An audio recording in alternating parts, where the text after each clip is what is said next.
যদি আপনি চোখের গুনাহ করেন, like you watch pornography and you watch blue films or Hindi cinema, আপনি চোখের গুনাহ করছেন, চোখের পাপ করছেন। আপনি যদি ব্লু ফিল্ম দেখেন, অশ্লীল ভিডিও দেখেন, খারাপ কোনো বাজে জিনিস দেখেন যেটা ইসলাম নিষেধ করেছে, আপনার জীবনের সর্বপ্রথম যে আযাব আপনি ফেস করবেন সেটা হচ্ছে there will be no barakah in your রিজিক। আপনার জীবনের যে রিজিক আছে, আয়ের যে বরকত আছে, যে সোর্স আছে, এখানে আপনি বরকত খুঁজে পাবেন না। মনে রাখবেন, বরকত মানে হচ্ছে টাকা আমার ইনকাম কম হতে পারে, বাট এটা লং লাস্ট হবে, এটার একটা বরকত থাকবে, এটার একটা সৌন্দর্য থাকবে। অনেকে দেখবেন 10 লাখ টাকা ইনকাম করে, বাট 10 দিনে শেষ হয়ে যায়। অনেকে 10,000 টাকা ইনকাম করে, বাট মাস শেষে সেভিং থাকে, সেভিংস করতে পারে তারা। তাহলে বোঝা গেল 10 লাখ টাকা যদি বরকত না থাকে তার কোনো দাম নাই, বাট 10,000 টাকা যদি বরকত থাকে এটার দাম আছে না নাই?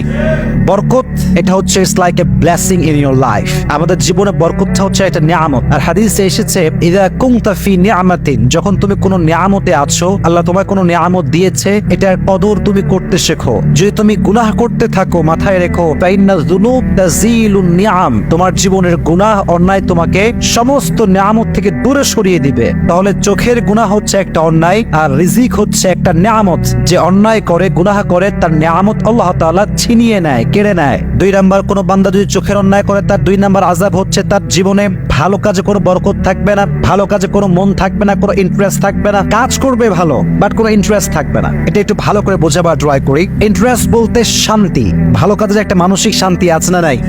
আচ্ছা, মনে করেন আপনার বয়স যখন মাত্র 7-8, তখন দেখবেন, খেয়াল করবেন যে বাচ্চারা খুব দৌড়ে দৌড়ে মক্তবে যায়, সিবারা পড়তে চায়, আলিফ বাতা খুব শখ করে পড়ে, সূরা মুখস্থ করলে সবাইকে শোনায় বেড়ায়, কারণ তার জীবনে কোনো গুনাহ আজ পর্যন্ত সে করে নাই, তাই তার ভালো কাজে একটা মনোযোগ আছে। এই যে ছোট্ট বাচ্চারা হাফেজ হয়ে যায় অল্প বয়সে, কেন? তাদের ভেতরে একটা কাজের শান্তি আছে, আল্লাহ নিয়ামতটা দিয়েছে। কেন? সে এখন চোখের গুনাহ বোঝে না, হাতের গুনাহ বোঝে না, কোনো গুনাহ সে বোঝে না, তাই তার ভালো কাজে একটা বরকত আছে না নাই?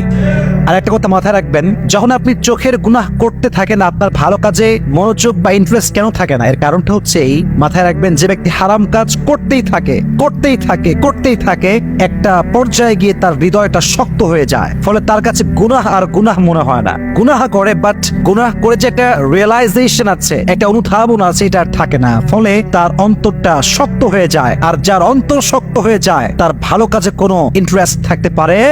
তাহলে বোঝা গেল, আপনি যদি চোখের গুনাহ করতেই থাকেন, আপনার যে ভালো কাজে একটা আগ্রহ, এটা কমে যাবে। যদি আপনি চোখের গুনাহ করতেই থাকেন, যদি এরকম চলতেই থাকে, চোখের গুনাহ হতেই থাকে, গ্রাজুয়ালি আপনার যে মেমোরি লেভেল, আপনার যে স্মরণ শক্তি, এটা আপনার স্মরণ শক্তিকে কমায় দিবে। আপনার স্মরণ শক্তি যদি আগে ছিল 100%, এটা লো হতে হতে 10%-এও আসতে পারে। এবং হাদিসও তাই বলে, যখন কোনো মানুষ চোখ দিয়ে গুনাহ করে, চোখ দিয়ে বাজে অশ্লীল ভিডিও বা বাজে জিনিস দেখে, যেটা ইসলাম পরিপূর্ণ নিষেধ করেছে, আল্লাহ রাব্বুল আলামিন তার ব্রেনের যে অ্যাক্টিভিটি লেভেল, এটাকে লো করে দেয়। আপনি দেখবেন একজন বাচ্চা যার বয়স 8 থেকে 9, অনেক ইতিহাস আছে এরকম, কোন বাচ্চা 30 দিনে হাফেজ হয়ে গেছে, কোন বাচ্চা 15 দিনে হাফেজ হয়ে গেছে, কোন বাচ্চা 1 মাসে হাফেজ হয়ে গেছে, কোন বাচ্চা 1.5 মাসে হাফেজ হয়ে গিয়েছে। এরকম নিউজ বাংলাদেশ সহ গোটা বিশ্বে আছে না নাই? কারণ তার চোখের গুনাহ নাই, তার ব্রেনের অ্যাক্টিভিটি লেভেল হচ্ছে খুবই হাই, সে একবার পড়লেই মুখস্থ হয়ে যায়। দেখবেন যাদের বয়স বাড়তে শুরু করে, গুনাহ বাড়তে শুরু করে, আর যত গুনাহ বাড়তে শুরু করে, দেখবেন স্মরণ শক্তি কমে আসে। অনেকে বলে, হুজুর আমি পড়ি, বাট মনে থাকে না। হলে যাওয়ার আগে অনেক পড়েছি, এক্সাম হলে যাওয়ার আগে, বাট হলে গিয়ে ভুলে গেছি। কেন ভুলে গেছে? ইটস বিকজ চোখের গুনাহ। চোখের গুনাহ যে যত বেশি করে, তার ব্রেন শক্তি তত বেশি কমে আসে। আল্লাহ রাব্বুল আলামিন সবাইকে চোখের গুনাহ থেকে হেফাজত করুক, সকলেই পড়না আমিন। 3 নাম্বার আযাব। 4 নাম্বার আযাবটা বড় মারাত্মক, এন্ড ইটস ভেরি সেনসিটিভ। আচ্ছা বলেন তো, কিয়ামতের দিন বান্দাকে সবচেয়ে গুরুত্বপূর্ণ একটা ইবাদত সম্পর্কে জিজ্ঞেস করা হবে। এই ইবাদতের নাম কি বলেন তো? বলেন নাকি? নামাজ। Everyone will be asked about salah. The first question will be about your salah. প্রথম প্রশ্ন হবে, have you performed the salah? নামাজ কি ঠিকঠাক পড়েছো? This will be the first question in the day of judgment. কিয়ামতের কঠিন ময়দানে প্রথম কোয়েশ্চেন বা প্রথম প্রশ্ন হবে নামাজ সম্পর্কে। হাদিসে এসেছে, যে ব্যক্তি চোখের গুনাহ করতেই থাকে, আল্লাহ রাব্বুল আলামিন তার নামাজে যে মনোযোগটা ছিল, এই নামাজে মনোযোগটা কেড়ে নেয়। নামাজে আর তার কোনো মনোযোগ থাকে না। আস্তে আস্তে তার নামাজটা মিনিংলেস নামাজ হয়ে যায়। কেমন মিনিংলেস? নামাজ পড়ছে এইখানে, মন আছে বিদেশে, মন আছে পার্কে, মন আছে আর এক জায়গায়, এরকম হয় না? দেহ আছে এখানে, মন আছে আর এক জায়গায়। এর কারণ হচ্ছে চোখের গুনাহ করলে নামাজের ভেতরে যে কনসেন্ট্রেশনটা এটা অটোমেটিক্যালি উঠে যায়। এজন্য যারা বলেন যে হুজুর নামাজে মন নাই, I can not concentrate in my সালাহ, একটু চেক করেন নিজেকে যে আপনি কি চোখের গুনাহের সঙ্গে জড়িত আছেন কিনা। যার চোখের গুনাহ যত বেশি, নামাজের সঙ্গে তার কানেক্টিভিটি তত বেশি কম।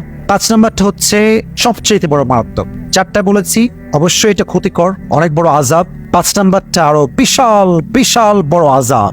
আযাবটা হচ্ছে যেই বান্দা চোখের গুনাহ করে, চোখের অন্যায় করে, চোখ দিয়ে ব্লু ফিল্ম দেখে, অশ্লীল ভিডিও দেখে, আল্লাহর হাবিব বলেছেন চোখের গুনাহ যে করে মৃত্যুর সময় তার জবানে কালেমা নসিব হবে না। বলেন নাউজুবিল্লাহ। কালেমা নসিব হবে না, তার জবান দিয়ে কালেমা বের হবে না। সে যতই ট্রাই করুক না কেন, তার জবানে কালেমা আটকে যাবে, সে কালেমা পড়তে পারবে না। ইটস বিকজ চোখের গুনাহ। চোখের গুনাহ আপনার কালেমাকে কেড়ে নিবে। আপনার মৃত্যুর সময় ইমানি হালাতকে কেড়ে নেওয়ার শক্তি এই চোখের গুনার ভেতরে আছে। খবরদার, খুবই স্বাভাবিক এবং খুবই এ বিষয়ে আমাদেরকে মাথায় রাখতে হবে যে মৃত্যুর সময় যদি জবানে কালেমা নসিব না হয়, এটাকে আমরা স্বাভাবিক ভাববো এই হিসেবে যে সে চোখের গুনাহ করেছে, তাই তার এই আযাবটা আল্লাহ রাব্বুল আলামিন তাকে দিয়েছে। এজন্য প্রিয় ভাইরা, যতই অন্যায় আমরা করি না কেন, তওবা তো অবশ্যই করব এবং ট্রাই করব যেন চোখের গুনাহ থেকে বাঁচা যায়। পাশাপাশি এটা থেকে বাঁচার জন্য কিছু টিপস আমি আপনাদেরকে দিব।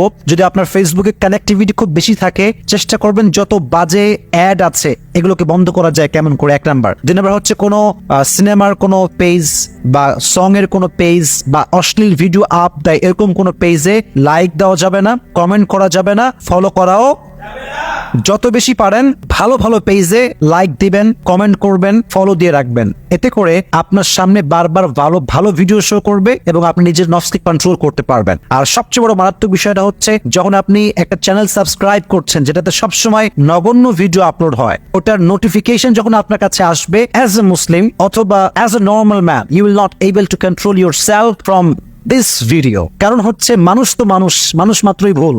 যখন নোটিফিকেশন চলে আসবে আপনার মন চাইবে একটু দেখি, তো এই ভিডিও থেকে আপনি নিজেকে বাঁচাতে পারবেন না। এজন্য ট্রাই করবেন সমস্ত বাজে চ্যানেল, বাজে পেজ এগুলোর থেকে নিজেকে দূরে রাখবেন। পারলে ব্লক করে দেবেন একদম সোজা। দেখবেন যে আস্তে আস্তে আস্তে আস্তে আপনার চোখের গুনাহের সংখ্যাটা কমে আসবে। আর যত এটা কমবে আপনি রিজিকে বরকত পাবেন, নামাজে মনোযোগ পাবেন, আপনার জীবনে আল্লাহ ব্লেসিং দিবে। পাশাপাশি মৃত্যুর সময় আপনার জবানে কালেমা নসিব হবে এবং পাশাপাশি আপনার প্রত্যেকটা ভালো কাজের মধ্যে আপনার মনোযোগ বাড়ায় দিবে। একজন আওয়াজ দিয়ে বলেন তিনি কে?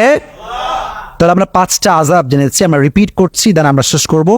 1, যে ব্যক্তি চোখের গুনাহ করবে তার জীবনে there will be no Baraka in his রিজিক, তার রিজিকে কোনো বরকত থাকবে না। 1 নাম্বার বলেন, রিজিকে কোনো বরকত থাকবে না, নাম্বার 1। নাম্বার 2, যে আযাবটা তার হবে সেটা হচ্ছে ভালো কাজে তার কোনো ইন্টারেস্ট থাকবে না। এর কারণ হচ্ছে তার অন্তরটা আস্তে আস্তে শক্ত হয়ে যায়, ফলে তার ভালো কাজে কোনো আগ্রহ আর থাকে না।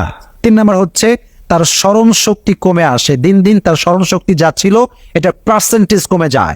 4 নাম্বারটা হচ্ছে তার ইবাদত, সবচেয়ে গুরুত্বপূর্ণ ইবাদত নামাজ তার কোনো মনোযোগ থাকে না। এবং সর্বশেষ হচ্ছে যে চোখের পাপ করতে থাকে, অন্যায় করতে থাকে, আল্লাহ রাব্বুল আলামিন তার জবান থেকে মৃত্যুর সময় কালেমাকে কেড়ে নেয়।